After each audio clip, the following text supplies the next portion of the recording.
বন্ধুরা, স্বাদে দেশি রান্নাঘর থেকে আমি রূপালী দেবনাথ।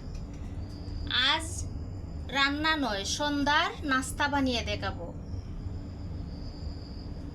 এখানে নিয়েছি গাজর, আলু, কাঁচামরিচ, পেঁয়াজ, ময়দা, চাল বাটা।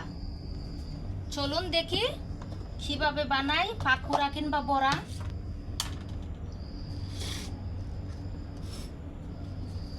প্রথমে পেঁয়াজ আর কাঁচামরিচ একটু লবণ দিয়ে মেখে নেব।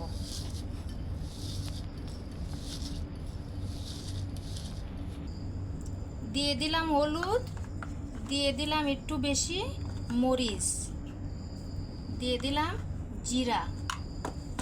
এখন দিয়ে দেব আলু, দিয়ে দেব গাজর,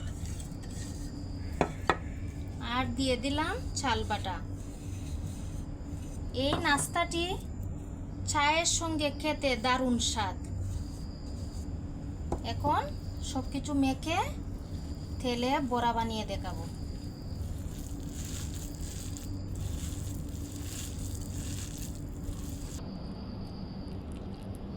ফিরে এলাম বন্ধুরা। প্যানে আগ থেকে তেল গরম করে রেখেছি। এখন দিয়ে দেব বড়া। আমার মতো এভাবে চেপটা চেপটা করে পাতলা পাতলা করে দেবেন।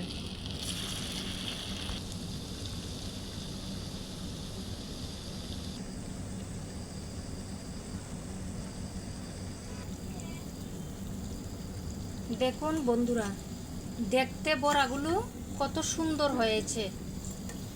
এখন নামিয়ে নেব। সন্ধ্যার এই নাস্তাটি যদি আপনাদের ভালো লাগে তাহলে আমার পেজটাকে ফলো, লাইক, শেয়ার দিয়ে পাশে থাকবেন।